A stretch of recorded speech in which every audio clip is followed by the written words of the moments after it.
For more on what we saw yesterday and what it actually means for our country, I want to bring in Chris Bedford now. He's an executive editor of Common Sense Society magazine and joins us on the phone. Hello, Chris. It's great to be here. Yeah, great to have you. Yesterday was a lousy day in terms of elections and what comes next for America. But what do you make of it if you picked up any general themes? Yeah, I think generally speaking, it was lousy. Virginia it was not unexpected. Virginia was not particularly unexpected. The Republicans had a hard hill to climb in order to win. Glenn Youngkin poured a lot of money and a lot of effort into Virginia. They were still outspent by Democrats, but they had an uphill fight. In order to actually get both or to retain the Virginia House and to win the Virginia Senate, they would need to take 3 districts that Biden won by double-digit points.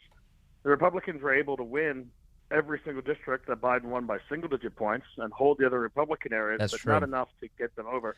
And at the end of the day, they're just outside of a trifecta of holding power over all of these, over the House, the Senate, and the governorship, Yes. which would allow Glenn Youngkin to really take off. The hardest hit there is some of his agenda and especially his early presidential aspirations. Now, Ohio really freaked me out. I understand it.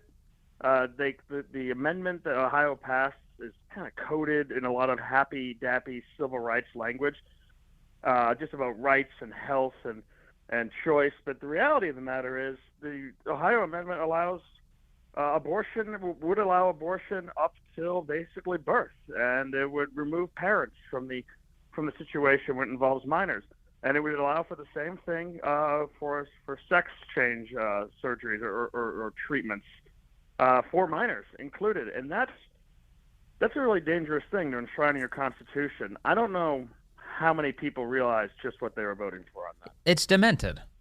And so when you look at it, you think, well, there's some generous options, which include people were misled. People wrongly think that the pro-life position is the extremist one or whatever. I mean, you can try and dress it up that way. You could also look at it and go, man, something's wrong with their spirit, that they're on board with this much human sacrifice and they want to codify it literally into the Constitution of the state. I think there are some big questions about what's happening in our country right now. I think it's extremely hard to be generous on this. I agree.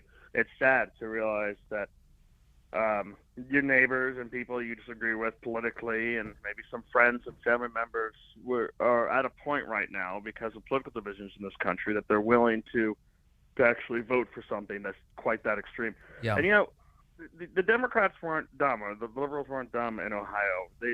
George Soros's crew really pioneered a tactic of putting popular ballot measures on the ballot during important elections. They did it with weed legalization in Colorado. Remember, Colorado used to be red, and then it was purple, and now it's blue?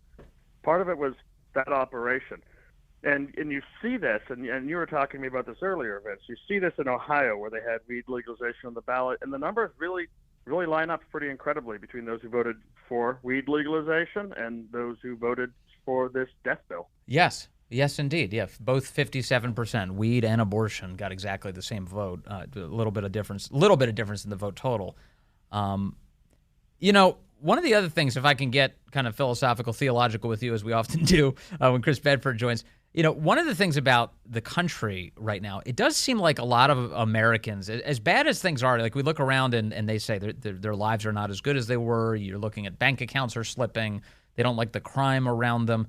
But haven't you found that it's kind of almost become an American pastime to avoid conflict entirely? It's like we specialize in conflict avoidance, don't we? It's like if things are going bad around us, you always have some other distraction to turn to, whether it's on your phone or your television or you smoke it or whatever. It's like, we can escape into this. And we've done so much escaping that we've kind of abandoned our responsibilities to our communities, haven't we? I mean, this is how you end up with a society that prizes TikTok over toddlers. Yeah, we've had a lot of bonds breaking down, not just in our communities, but in our homes. I mean, how many couples wake up and fall asleep on their cell phones in bed as opposed to talking to each other about their day? Yes. Or how many families are broken up by a television as opposed to family dinner?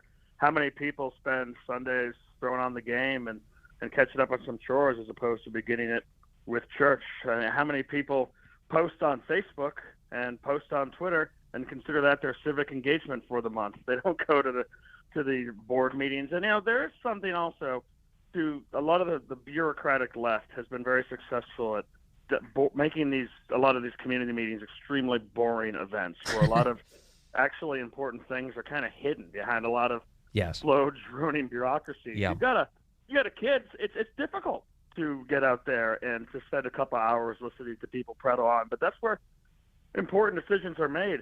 But yeah, when you can go back, when your state can legalize infanticide almost, and you can go back and just hop on TikTok, it's kind of bread and circuses for a lot of people.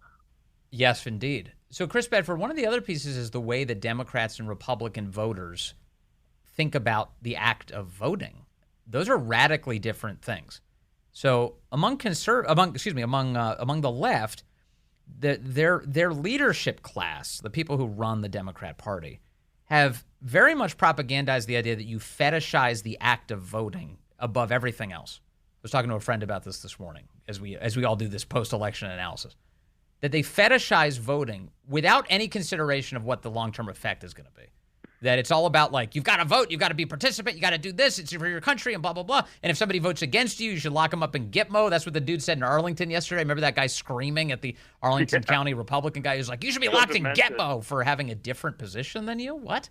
But the Democrats have fetishized just the act of voting, again, without consideration for the effect. Meanwhile, Republican voters are all over the place right now. Some are very active in voting and getting out the vote, trying to get more and more of their friends and their family to vote. Others think that this is all a rigged system, that there's no reason to vote whatsoever. The game is rigged. I'm sitting this out. If I participate, the whole thing's going to be a lie anyway. It doesn't matter. This is like obviously a real sentiment that really exists out there. And as a result, I think that combination of those attitudes is leading to some of these really unfortunate outcomes in these elections. Am I wrong?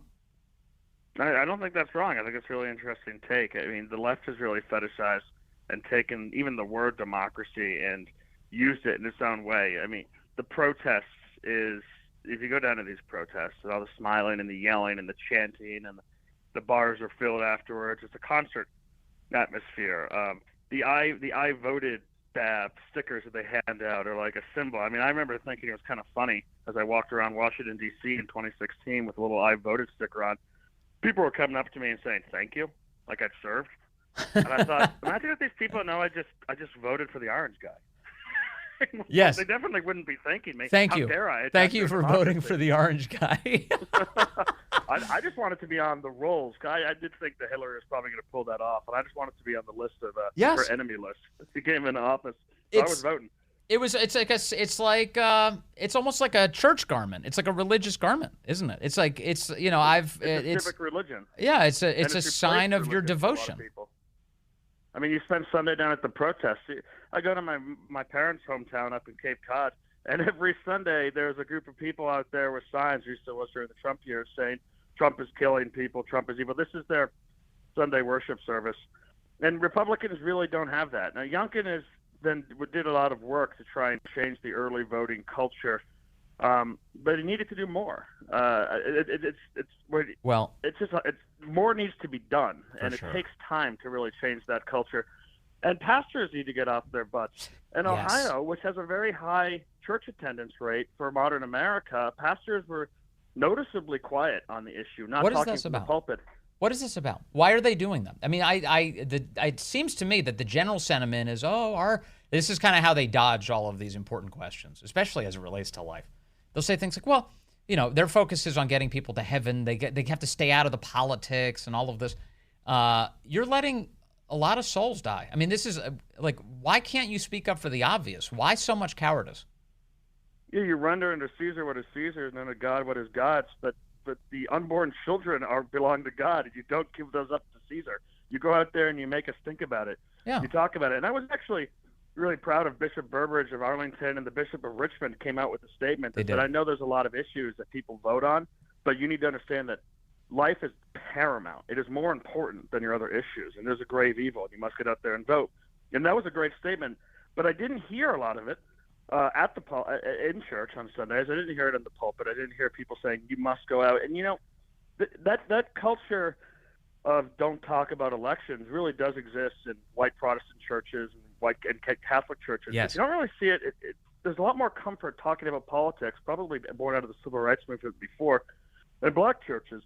And a lot of those pastors are pretty open. And whether it's President Barack Obama in the past or this idea or that idea of telling their parishioners to vote. And I think that's an important weapon in the Democrats' arsenal. Yeah, and I think they have every right to. But one of the things that the black churches do is that they welcome candidates into their churches. They stand at the pulpit. They make speeches. It's like literally out in the open. It's not it's not hidden at all. Everyone's like, oh yeah, that's totally normal. Nobody raises a stink about that. Why can't this happen in all the churches? Why can't they raise the issues of importance to their communities? It's sort of what they call that shy Tory symptom, or no one really wants to talk about it if they think it's conservative, or of course it's okay to have liberal politics in church because that funny heresy that Jesus was a hippie. Of course that's okay. Yeah. You can fly your pride flag and your Black Lives Matter flag. Nobody's going to bat an eye. It's all totally fine. Yeah, but you certainly can't talk about life.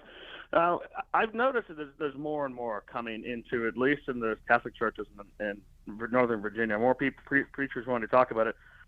But it needs to continue. It needs to be, by the time you've got states like Ohio codifying this regime of death into their constitution, if that's not a wake-up call, I don't know what is for religious leaders and for people around it.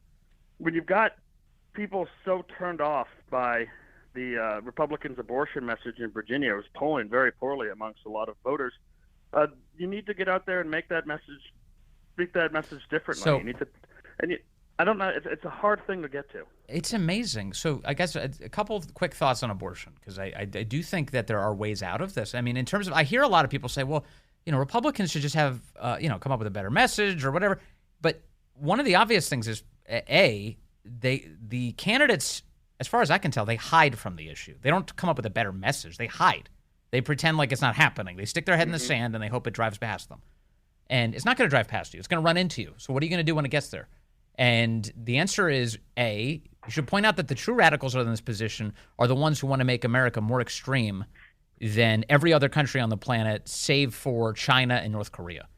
Truly, we are in the most extreme human rights violations on the planet right now with what we do to children in this country. That's just true. They always say they want to be more like Europe, but I think in France and Germany and Italy and Spain. Yes. Europe is more protective of their babies. Europe is more protective of their babies than America is. That's just true.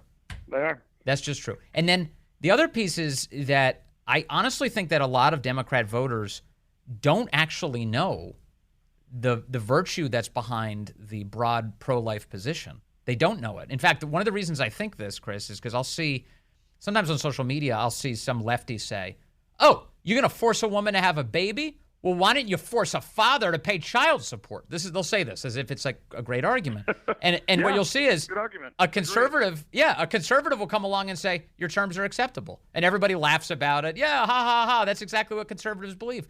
But there's some truth that's built into that little jab, which is the left doesn't know this, Chris. They don't actually realize that the conservative position is that if you're a father, you better not be a deadbeat one.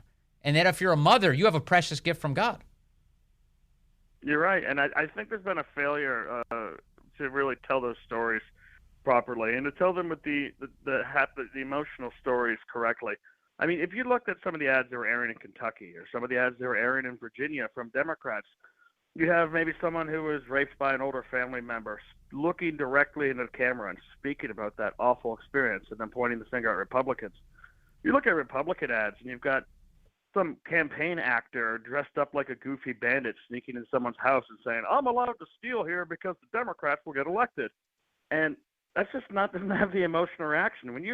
If you're trying to do anti-crime advertisement in Northern Virginia, why don't you have the families and relatives of the victims of MS-13, of the young woman shot and executed in the park, of the gang rape victims who have been going on, have them talk to the camera. If you want to talk about abortion, have abortion survivors and those people who've been supported and those people who've worked in clinics talking directly to the camera and telling people about the reality of it. Yes. But there was just such a maybe it's because Virginia suffers from being so close to D.C. and so full of consultants that the GOP ads just didn't seem to land, and they're not telling the really visceral human story that the pro-life position is working to defend. You're totally right. If you want to grab voters, you have to have a gripping message. And boy, there are a lot of gripping messages out there. Just put a camera in front of them. Chris Bedford, always appreciate our conversations. Thank you, sir.